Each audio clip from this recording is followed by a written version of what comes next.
오늘의 사건은 지금부터 약 3,400년 전에 이스라엘 백성들이 애굽에서 나와서 약 38년 정도를 지난 후에 이제 가나안 진입에 앞서서 요단 동편에서 요단 서편으로 이제 여리고 성을 정복하러 가기 전 상황입니다. 사건의 개요는 이렇습니다. 이 요단강 동편 쪽에 이제 요단강 서편은 가나안 땅이지요. 요단강 동편에 모압이라고 하는 나라가 있었는데, 그 족속이 있었는데, 이 모압 왕이 그 이름이 발락인데, 발락이라는 왕이 이스라엘 백성들이 하나님의 은혜를 입어서 광야 38년 동안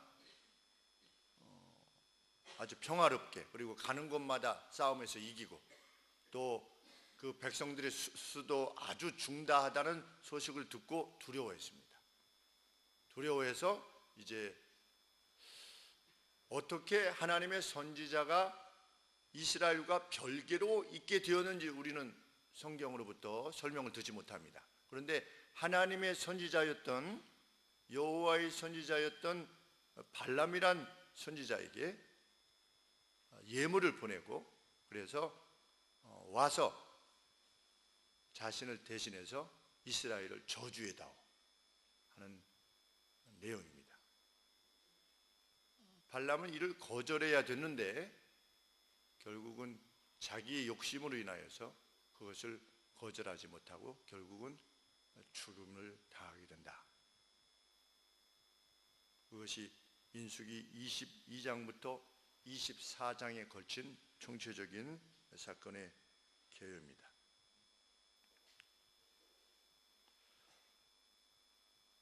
일단 오늘 모압이 이스라엘을 저주하려고 했던 사건은, 그런 의도는 하나님 앞에서 악한 것이었습니다. 모압이 그럴 수도 있지 않느냐, 무서우니까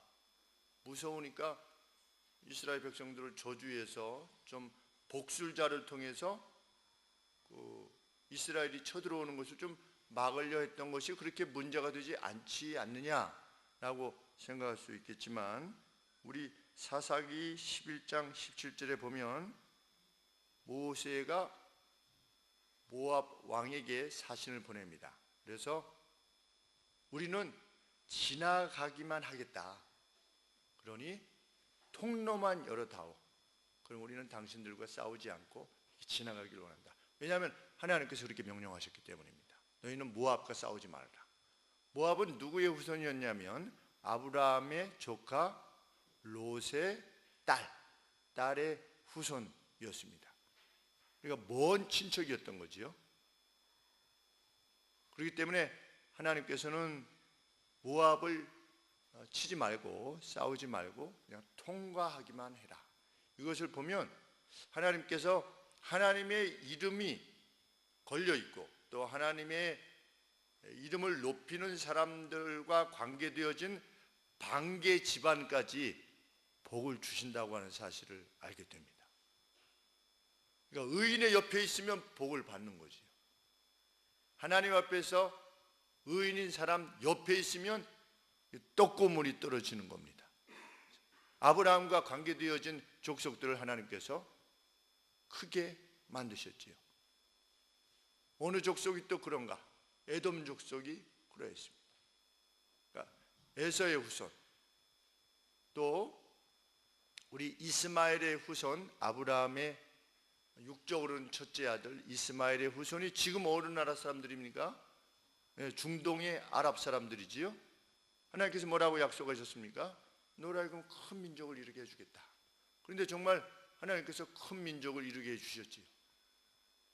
이렇게 하나님은 하나님과 관계되어진 이들, 그리고 충성된 이들이 복의 근원이 되도록 해주십니다. 그래서 오늘도 마찬가지입니다. 그것이 하나님께서 인류를 대하시는 원칙입니다. 우리가 하나님을 가까이 하면 우리를 통해서 세상에 복이 전달되는 것입니다. 그래서 모세가 사신을 보내서 통과할 것을 간청했지만 거부당했습니다. 그래서 하나님께서는 모압에 대해서 저기를 지니시게 되었습니다.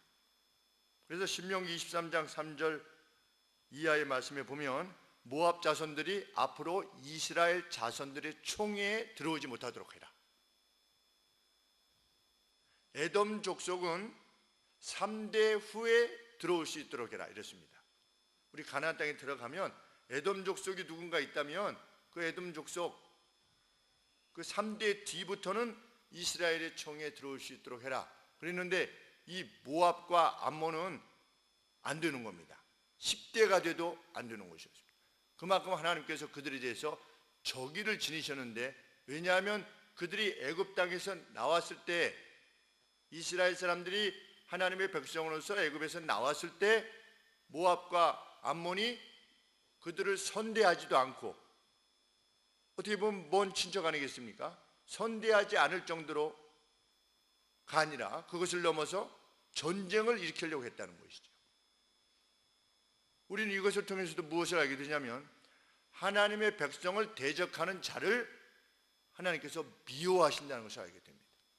우리를 미워하는 사람들을 하나님은 미워하신다는 것을 알게 되는 거죠. 하나님의 사람을 미워한다. 그건 저주에 가까운 자인 것입니다. 말씀에 의하면.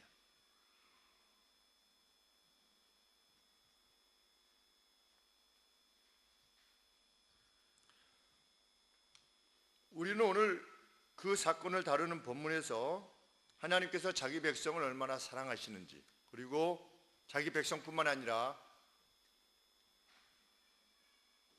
그 말씀을 전하기를 원하셨던 그 메신저 개인에 대해서도 하나님께서 얼마나 애정을 지니기를 원하시는 분인가 라고 하는 사실을 배우게 됩니다. 모압 왕 발락이 부올의 아들 발람에게 메신저를 보냈습니다. 그런데 창세기 36장 32절에 보면 부올의 아들 발람이 이제 선지자지요. 근데 부올이라는 사람의 아들인데 발람이, 근데 이 부올이라는 사람이 에돔 왕의 아버지예요. 그러면 발람이 누구하고 형제인 겁니까? 에돔 왕하고 형제인 겁니다. 이것을 보면 발람이라는 존재가 그 시대에 사회적으로 매우 높은 위치에 있었다는 것을 알게 됩니다. 왜? 자기 형제가 부올의 아들이 한 사람은 에돔 왕이니까, 이 사람은 선지자고 매우 높은 위치에 있었다는 것을 알게 되는 것이죠. 그런데 그 모압 왕 발락이 메신저를 보낸 겁니다. 와서 이스라엘을 좀 저주해다오. 왔을 때 어떻게 해야 됩니까? 바로 돌려보내야 됩니다. 왜 바로 돌려보내야 됩니까?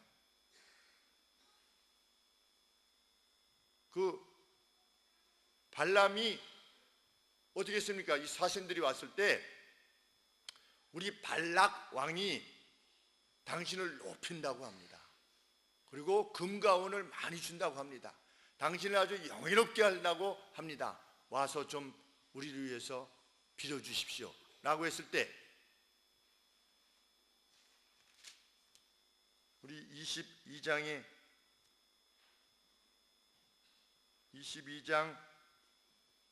6절 말씀에 우리보다 강하니 청컨대 와서 나를 위하여 이 백성을 저주하라. 내가 혹 쳐서 이기어 이 땅에서 몰아내리라. 그대가 복을 비는 자는 복을 받고 저주하는 자는 저주를 받을 줄을 내가 알미니라. 이러면서 요청을 했을 때, 사신들이 왔을 때 바로 돌려보내야 되는데 왜 바로 돌려보내야 됩니까? 1차적으로 하나님의 선지자가 누굴 저주할 수 없어요? 하나님의 백성을 저주할 수 없죠. 이건 뭐 물어보고 말고 할 게 없는 겁니다. 하나님의 선지자가 하나님의 이름으로 그 누구를 저주할 수 없어요. 우리 요한일서에 보면 하나님으로부터 난 자를 사랑할 수밖에 없다. 예수님을 믿는 사람은 예수님을 믿는 사람 사랑할 수밖에 없다.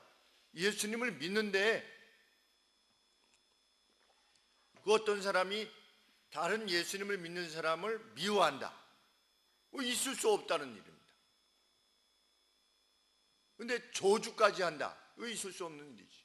그리고 또 무엇이 틀렸습니까? 6절 말씀에 의하면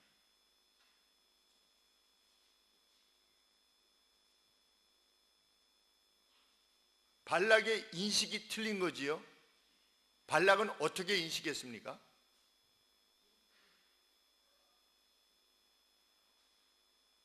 발람이 저주하면 저주가 임하고 발람이 축복하면 축복이 임하는, 그렇게 이해했지요? 그렇습니까? 그렇습니다. 그렇죠? 그렇습니까? 안 그렇습니까? 그렇습니다. 현실적으로는 그랬어요. 그렇죠? 발람이 복이 있을지어다 하고 진짜 복을 받는 거예요. 저주가 있을지어다 하면 진짜 저주를 받는 거예요. 근데 뭐가 아니에요? 발람 자신에게 능력이 있는 게 아니지요. 그는 단지 하나님의 뜻을 대신 선포한 거지요. 근데 현실적으로는 정말 복이 임하고 저주가 임하는 겁니다. 그러니까 발락은 현실적 상황만 인식한 거지요. 그래서 발람이 저주라면 저주가 임하겠구나, 이렇게 생각한 겁니다. 그렇게 해서 사신이 왔을 때 어떻게 해야 됩니까? 나는 복술자가 아니다. 그러면 발락이 여호와 하나님을 인식할 때 어떻게 인식한 거지요? 하나님을 조종할 수 있다고 생각한 겁니다. 왜? 이방신들은 그렇게 섬기니까. 안 해주려고 하다가도 매개자가 중재를 잘하면 그 어떤 신이 그 중재자의 요청에 의해서 그것을 따라주는 겁니다. 그 방식이 이방의 방식입니다. 오늘은 어떻습니까? 목사가 기도하는 힘이 더 셉니까? 목사가 기도하면 더 잘 들어주십니까, 하나님이? 목사에게 축복권이 있고 저주권이 있나요? 오늘 없습니다. 그런데 그 누군가 우리 목사님 한번 그 복을 한번 빌어주시는 걸 한번 받으면 좋겠다. 목사님하고 막 그냥 옆에 사진 찍으면 뭔가 이렇게 되는 것처럼, 만약에 이렇게 생각하면 뭐랑 비슷한 겁니까? 발락의 인식과 비슷한 겁니다. 오늘날 목사는 누구입니까? 하나님의 뜻을 전달하는 사람입니다. 이렇게 하시면 복을 받습니다 라고 성경에 기록되어 있습니다. 이렇게 하면 저주를 받는다고 하나님께서 말씀하십니다. 이것이 하나님의 뜻입니다 라고 전달하는 메신저로서의 역할을 하는 것이죠, 목사가. 그래서 정말 이 하나님의 뜻을 따르면 어떻게 되는 겁니까?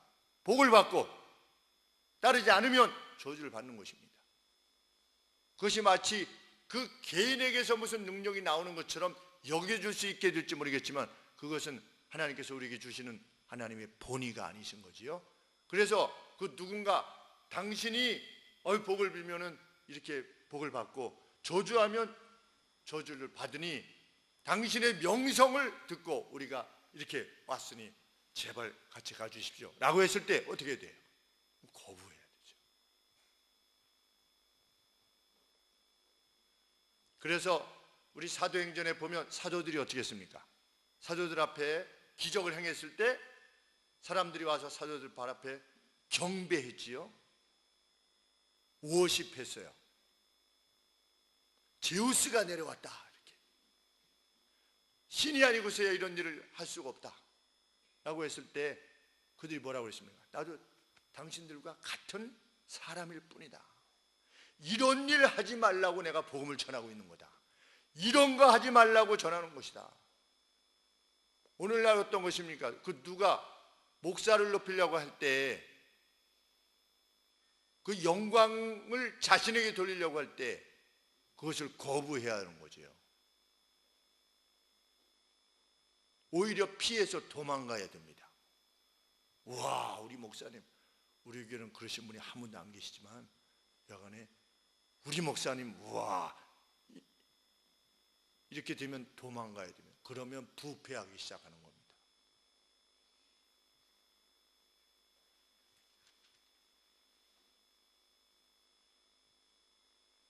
그리고 선지자가 돈을 받고 그 누구를 저주할 수 있습니까?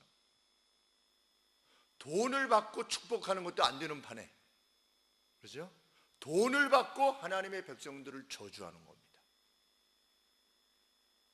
목사가 돈을 받고 무엇을 한다?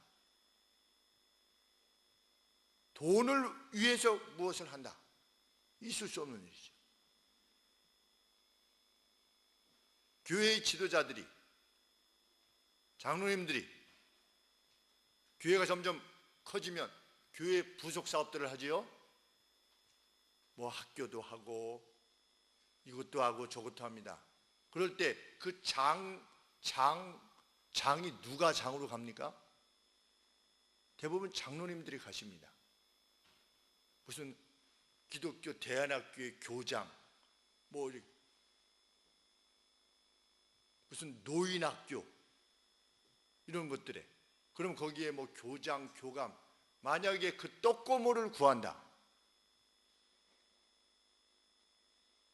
그것은 발람의 길을 가는 거죠.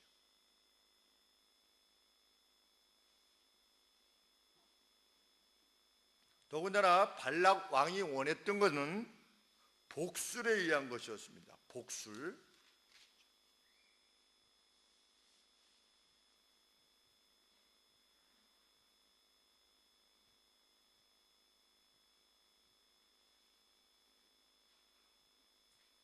칠 절 말씀해 보시면 모압 장로들과 미디안 장로들이 손에 복술의 예물을 가지고 복채를 가져온 겁니다.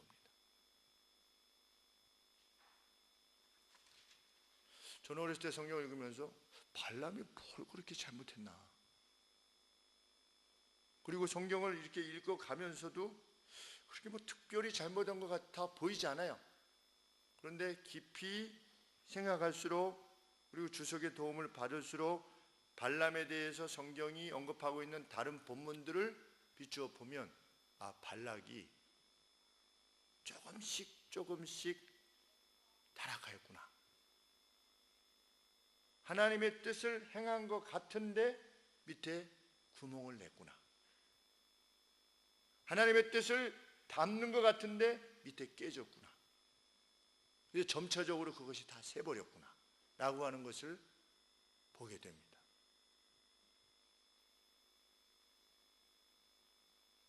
발락은 하나님의 선지자 발람을 일개 복술자로 인식한 것입니다.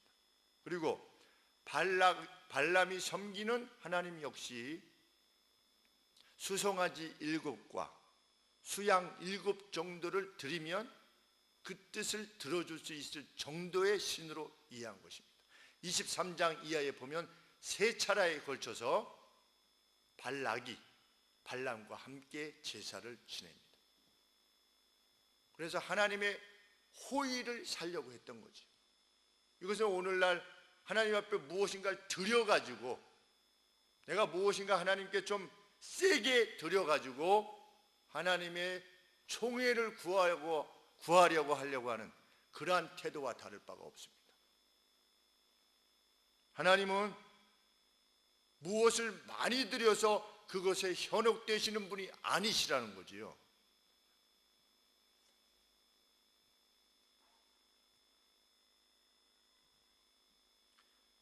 발람은 그들을 돌려보내야 되는데 그들이 보낸 복채와 자신을 높이겠다고 하는 그들의 제안에 솔깃해서 어떻게 합니까? 좀 있어봐라. 28절에 8절 말씀에 발람이 그들에게 이르되 이 밤에 여기서 유숙하라. 여호와께서 내게 이르시는 대로 너희에게 대답하리라. 그럴듯해요. 근데 하나님의 뜻은 명백합니다. 그런데도 물어보는 겁니다. 죄악은 이렇습니다. 하나님의 뜻이 명백해요. 하나님 우리에게 알려주셨어요. 하나님의 뜻은 어렵지 않아요. 명확합니다. 그런데 죄악에 물든 영혼은 다시 묻습니다. 한 번만 더 물어보고. 뭘 물어봐요? 명확한데. 그래서 하나님이 우회적으로 말씀하시지요. 9절 말씀에 하나님이 발람에게 임하여 가라사대 너와 함께한 이 사람들이 누구냐, 이렇게 우회적으로 말씀하시죠. 무슨 말씀입니까? 왜 안 돌려보냈냐? 내 뜻이 명확한데 너는 내게 묻는다고 네가?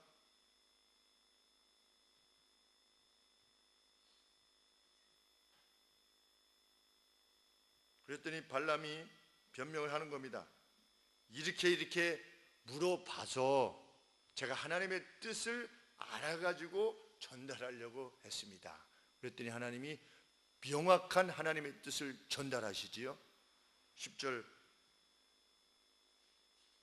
12절 말씀에 너는 그들과 함께 가지도 말고 그 백성을 저주하지도 말라. 왜냐하면 이스라엘 백성들은 복을 받은 자이기 때문이다. 이렇게 하나님의 뜻을 명백하게 말씀해 주셨어요. 그래서 그 다음날 안 되겠다 그래가지고 돌아갔어요. 사신들이 돌아갔는데 이번에 발락이 다시 사람들을 보냈는데 어떻게 보냈습니까? 15절 말씀에 다시 그들보다 더 높은 귀족들을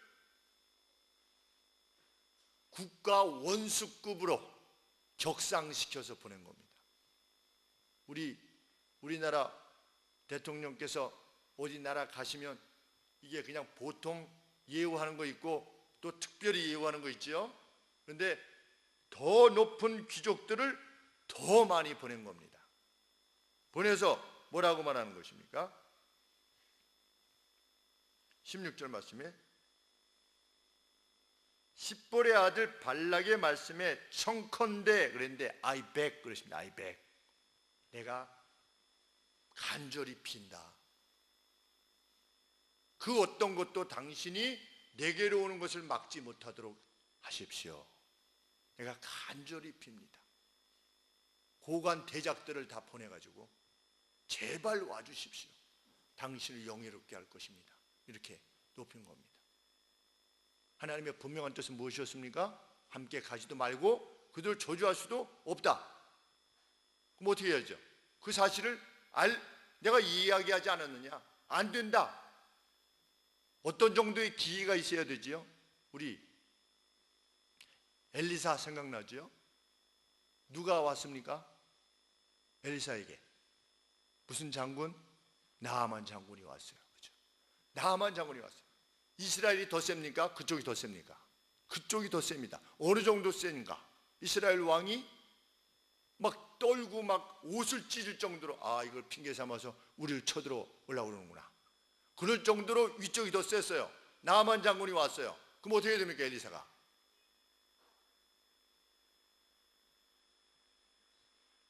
나가보지도 않았어요.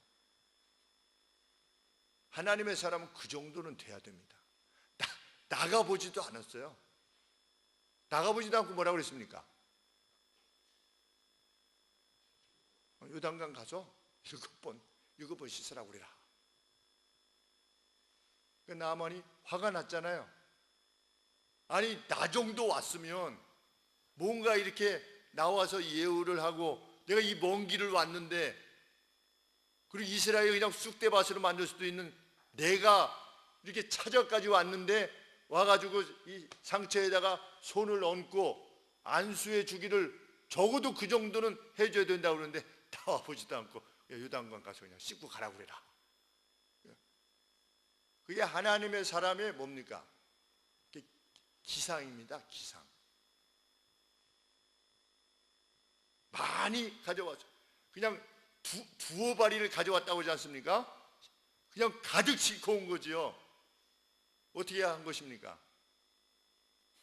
그냥 가지고 가라고 그래라. 얼마나 멋있어요. 우리 그 하나님의 사람이 이따만큼 싣고 온 겁니다. 이따만큼 싣고 왔는데 그거 다 가지고 가라고 그래라.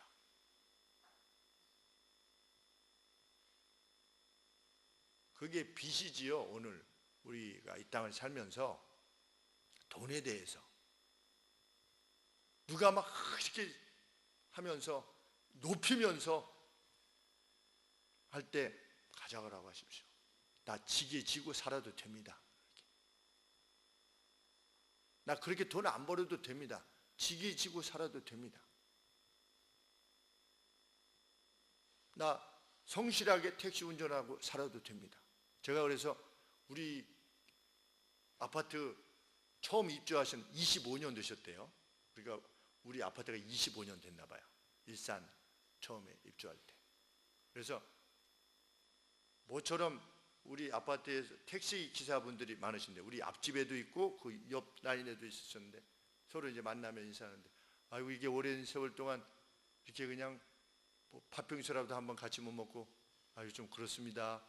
언제 한번 제가 저 쏠 테니까 저 파리바게트에 가서라도 집들은 서로 작으니까 지저분해 가지고 들어올 수는 없고 저 가서 드시자고 하면서 이제 말씀을 나눴어요. 말씀을 나눴는데 그래서 제가 여쭙습니다. 그 택시 하면서도 생활이 되십니까? 그랬더니 생활 됩니다. 그렇게 말씀하시더라고요. 우리 앞집에 자녀 셋이었거든요. 근데 이 다른 분도 그렇게 말씀하시는 거예요. 일산에는 부재가 없어서 좋습니다. 365일 동안 할 수 있습니다. 자기가 하고 싶은 거 하고 그만두면 그만둘 수 있습니다. 그래서 뭐라고 말씀하시냐면 택시 운전 저는 이것만큼 좋은 직장이 없다고 생각합니다. 이렇게 말씀하시는 거예요. 개인 택시인데. 그래서 그렇습니까? 마음이 안심이 되더라고요. 이렇게 사실 수 있구나.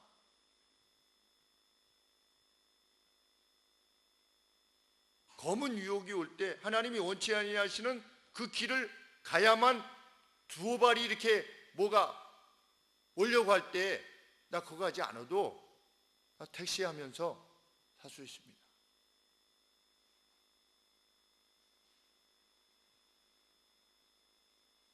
뭐 택시 일이 쉽느냐? 쉽지는 않대요. 뭐가 제일 어렵습니까? 했더니 술 먹고 변을 보는 사람들 때문에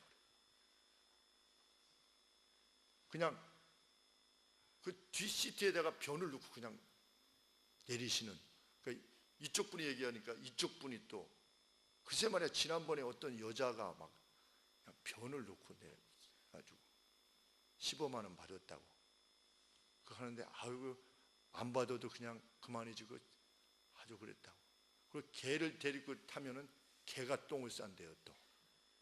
그리고 뭔가 이상해서 뒤에 보니까 큰 개가 탔다가 내렸는데 냄새가 이상해서 가보니까 큰 개가 이만큼을 그냥 놓고 내려가지고 개 술 취한 사람 이거 잘 안 태우려고 그게 조금 문제가 되긴 하는데 그래도 아주 할만하다고 이렇게 말씀을.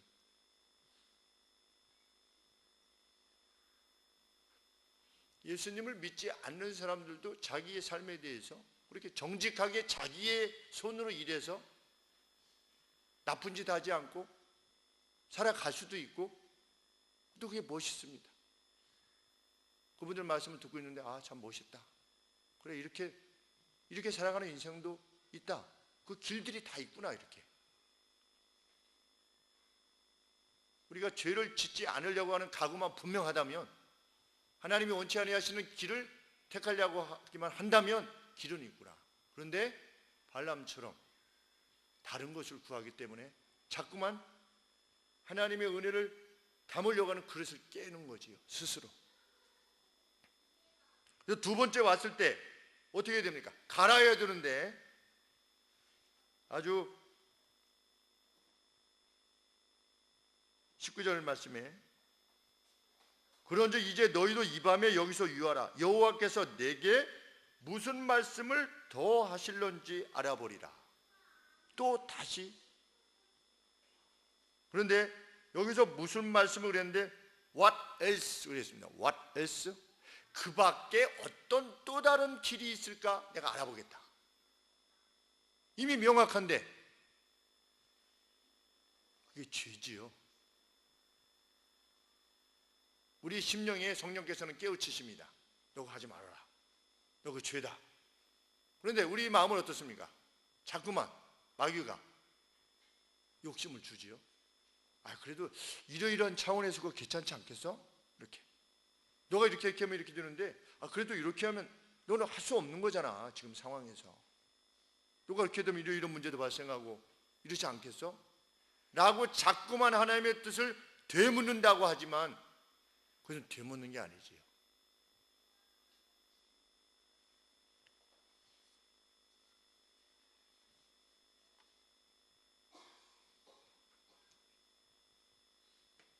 그러자 하나님께서 어떻게 하십니까? 20절 말씀에 밤에 하나님이 발람에게 임하여 이르시되 그 사람들이 너를 부르러 왔거든 일어나 함께 가라.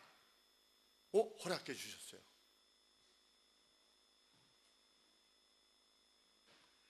그러나 단서가 있다. 내가 너에게 주는 말만 가서 행해라. 하나님이 가지 말라고 했는데 자꾸만 간다고 하니까 어떻게 하는 겁니까? 하나님께서 보내시는 겁니다. 보내셔서 어떻게 하려고 그러는 거예요? 발락 앞에서 하나님의 뜻을 명백하게 말하게 하려고 하시는 거죠. 그래, 가라. 근데 가는데 누가 나타났어요? 오늘 읽으신 본문에 가는데 하나님의 천사가 나타난 겁니다. 왜 하나님의 천사가 나타났는가? 22절에 그가 행함을 인하여 하나님이 진노하심으로 여호와의 사자가 그를 막으려고 길에 서니라. 하나님이 가라고 하셨잖아요. 그래서 지금 발람이 가고 있잖아요. 근데 왜 하나님이 화가 나셨어요?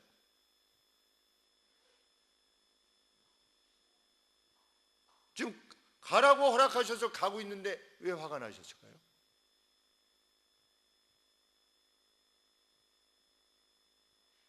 성경에 없어요. 화가 나셨던 것에 대해서 그 개연성이 어떤 개연성이 있었겠습니까? 가라 그러니까 발람이 어떻게 한 겁니까? 우와 이러고 가는 거예요. 그렇죠? 우와 허락 맡았구나 이렇게. 지금 하나님은 가서 내가 너에게 내 입에 준 말을 행해라 이랬는데 발람은 우와 옳거니 드디어 됐구나 이러고 가는 거예요. 그러니까 하나님께서 화가 나신 거예요.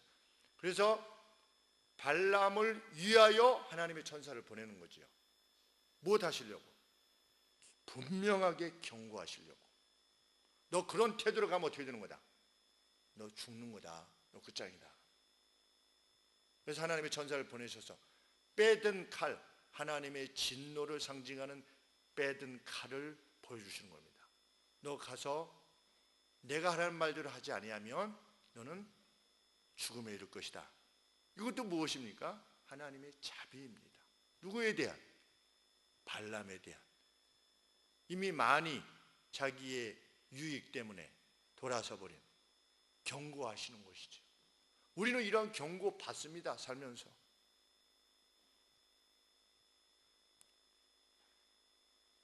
그것이 심적인 두려움이든지 내가 이거 하면 안 되는데 라고 하든지 아니면 현실적인 재난이든지 하나님께서 막으시는 거지요. 하지 말아라. 그런데 하지 말아라 보여주는데 탐욕에 사로잡히면 나귀에다 대고 뭐라고 하라는 겁니까? 지금 나귀가 말을 했잖아요. 우리가 타고 가던 나귀가 말을 했으면 우리는 어떻게 해야 됩니까? 우우 막 이래야잖아요.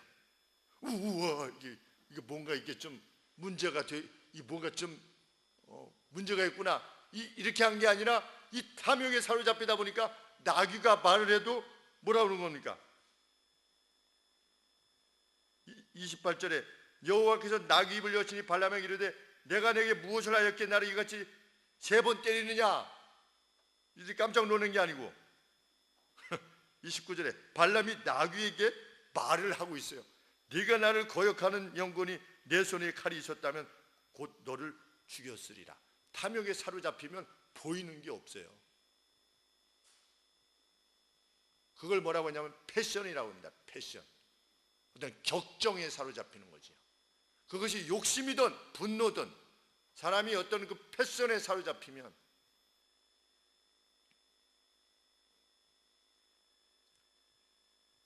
그거 외에는 안 보이는 겁니다. 옆에서 하나님의 말씀이 이것을 원하십니다 라고 해도 안 들리는 거예요. 나귀가 말을 해도 변화가 없는 것입니다. 우리 인간이 그렇다고 하는 것을 인정해야만 돼요. 우리는 나 역시 그러하다는 것을 인정해야만 됩니다. 책을 사서 보려고 하는데 그 10년에 걸쳐서 연구한 내용이라고 하는데, 독일 사람들이 제2차 세계대전을 행할 때 그 사람들은 처음에 폭격할 때는 마음이 괴로웠다는 거예요. 조종사가 마을에 폭격할 때. 근데 2번 나가고 3번 나가니까 점점 재밌어지더라는 겁니다. 사람을 죽이는 일이. 근데 그것이 어느 몇몇 개인의 문제가 아니라 그 사람들 전체의 문제라는 것이죠. 우리 인간은 무엇에 함몰되면 자기 자신을 볼 수가 없어요. 자기 자신의 죄악. 우리는 그것을 인정해야만 돼요. 그래서 목사는 하나님이 이것을 원하십니다, 저것을 원하십니다 라고 하는 말을 끊임없이 전해야만 되는 것입니다. 그리고 여러분들은 따라야만 되는 것입니다. 그래야만 복된 길로 갈 수 있는 거죠.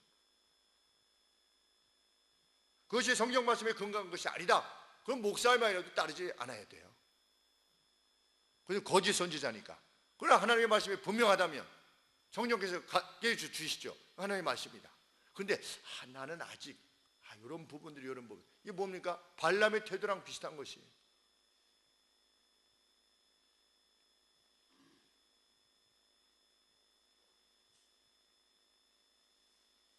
그랬더니 전사가 나타나서 말하니까 발람이 비로소 어떻게 합니까? 33절에 발람이 여호와의 사자에게 말씀하되 내가 범죄하였나이다. 마치 누구의 사제와 같습니까? 사울 왕의 사제와 같습니다. 다윗이 사울을 죽일 수 있는 기회에서 죽이지 아니하고 내가 당신을 위하는데 왜 당신은 나를 죽이려고 합니까? 라고 했을 때 사울이 일시적으로 미안하다고 그랬죠. 그리고 나서 어떻게 했습니까? 다시 원래 개가 토한 것을 다시 먹듯이 원래의 죄악으로 돌아갔습니다. 마찬가지로 발람도 이렇게 일순간 내가 잘못했다고 말을 하지만 다시금 발락을 만났을 때 뭘 얘기해야 됩니까? 내가 오다가 천사를 만났다. 나는 잘못하면 죽는다. 그런데 하나님께서 명백하게 말씀하셨다. 저주하지 말라고 말씀하셨다. 이 이야기는 하지 않아요. 방금 전에 천사에게 잘못했다고 했는데도 불구하고 다시 발락 왕을 만나게 되었을 때 뭐라고 이야기합니까? 38절에 내가 오기는 하였으나 내 마음대로 말할 수 없다. 뭘 말할 수가 없어요. 저주하지 말라고 하는 분명한 하나님의 말씀이 있는데 뭘 내가 내 마음대로 말할 수가 없어요. 하나님의 뜻을 또 물어야 된대요.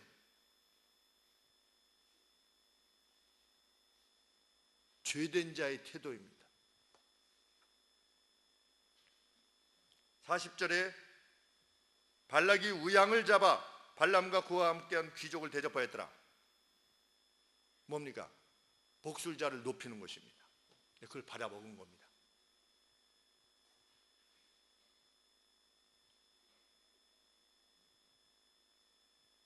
그리고 바알의 산당에 올라가서 제사를 지냅니다. 41절에 아침에 발락이 발람과 함께하고 그를 인도하여 바알의 산당에 오르며 발람이 거기서 이스라엘 백성의 진 끝까지 보니라. 이스라엘 백성 본 겁니다.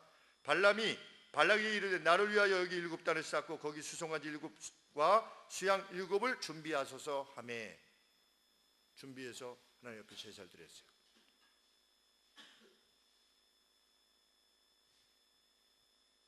하나님을 잡신으로 이해하는 거죠. 그래서 실패했어요. 그랬더니 여기가 아닌가 보다 그래가지고 다른 산으로 가서 해보자 그래가지고 또 다른 산으로 갔어요. 근데 안 됐어요. 마지막으로 산에 갔어요. 그리고 나서 어떤 그 엑스타시의 상황에서 어떤 그 우리 사도 바울이 내가 14년 전에 셋째 하늘에 간 적이 있는데 내가 몸 밖에 있었는지 몸 안에 있었는지 나는 모르거니와 그분은 아신다 라고 하는 어떤 그런 상태에서 하나님으로부터의 계시를 받아서 전달합니다. 그럼 뭡니까? 하나님께서 이스라엘을 영원토록 하실 것이고 그에게서 다스리는 자가 나올 것이다 라고 하는 하나님의 뜻을 그 입으로 전달하게 됩니다. 그가 하나님의 뜻을 전달하는 역할은 궁극적으로 하게 되었지만 그의 내부의 심령은 뭡니까? 하나님의 뜻을 원하는 것이 아니었지요. 그래서 31장에서 발람이 살해됩니다. 죽임을 당하게 됩니다. 이것에 대해서 베드로후서 2장 15절은 그의 죽음은 불의의 삭을 사랑했기 때문이다. unrighteousness, 의로움이 아닌 불의의 삭, 왜이지? 불의의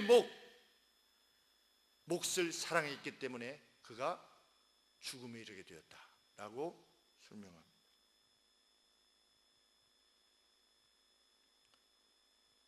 그것이 무엇이든 우리는 세상의 그 어떤 것에 대해서 집착을 버려야만 됩니다. 어떨 때는 나의 성향도 버려야만 됩니다. 나의 기호, 나의 성향, 그것이 재산이든 지위든 성이든 나의 자존심이든 나의 어릴 적 배경으로부터 성장 과정에서 온 축적되어진 그 어떤 것이든지 간에 우리는 어떻게 해야 됩니까?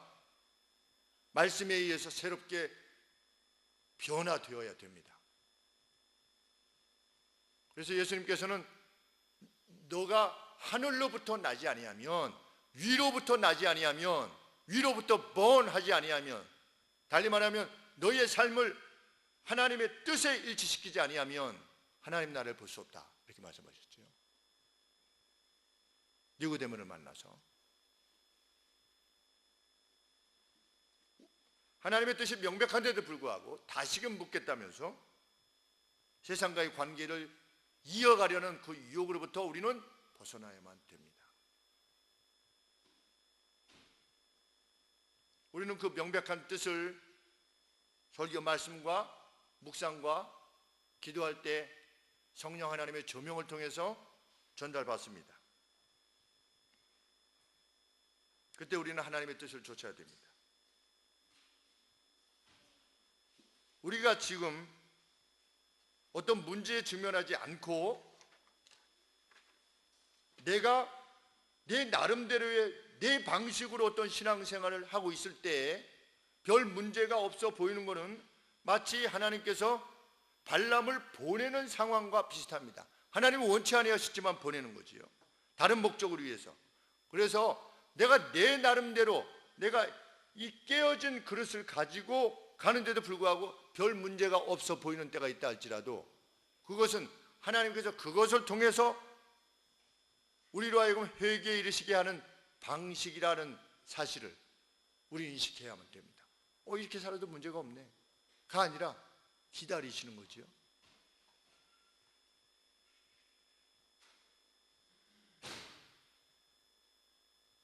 결혼할 때 어떻습니까? 자녀들을 결혼시킬 때 상대가 믿지 않는 사람이에요. 그런데 상황을 논하면서 그것을 별 문제시 삼지 않으려고 합니다.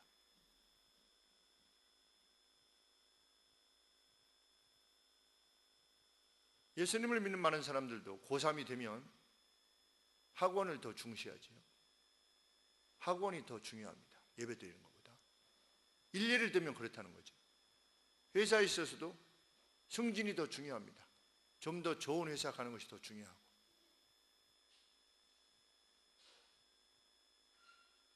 매 주일마다 출근을 요청한다면 그 회사는 그만둬야 된다. 성경이 명백한 뜻이죠.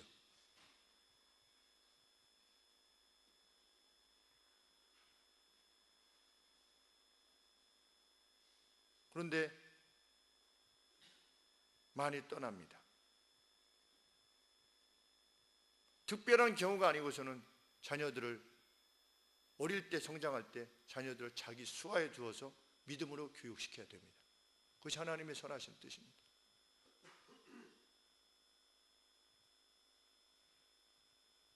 세상은 여러 가지 이유를 들어서 우리로 하여금 주님의 뜻으로부터 멀어지게 하려고 합니다.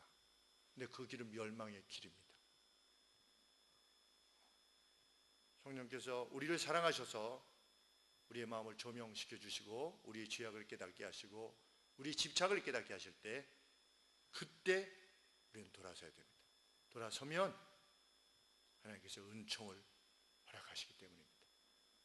기도하겠습니다.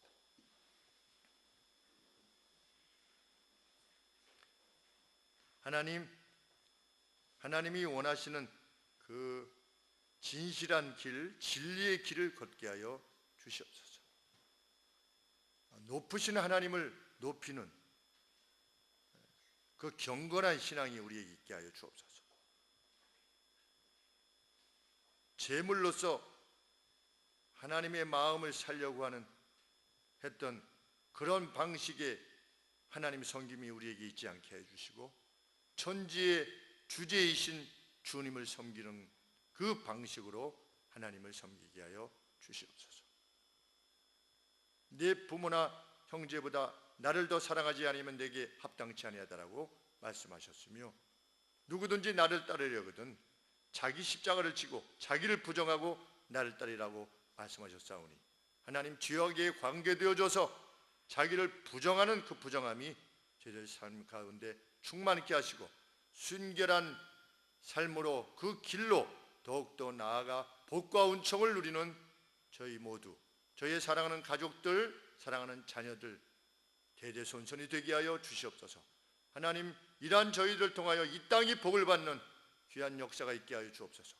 참으로 경제적으로나 사회적으로 또 마음의 나눔으로 인해서 어려움을 겪은 이때에 하나님, 우리가 또 정치적으로도 하나님 집착하지 않는 그리스도인들이 되게 하여 주시고 사회적으로 난임을 말하는 사람들이 되지 않게 하여 주시고 평화와 화평케 하는 자가 복이 있다고 하신 말씀과 같이 하나님, 화평케 하는 자로서의 역할을 감당하며 이 사회를, 이 상처들을 치유하는 자로서 이 땅을 살게 하여 주옵소서. 하나님, 저희를 통하여 보이는 바에 의해서 우쭐대거나 보이는 바에 의해서 낙심하는 것이 실은 아무것도 아니라는 사실을 하나님을 알지 못하는 사람들이 보게 하여 주시옵소서. 예수 그리스도 이름으로 기도하옵나이다. 아멘.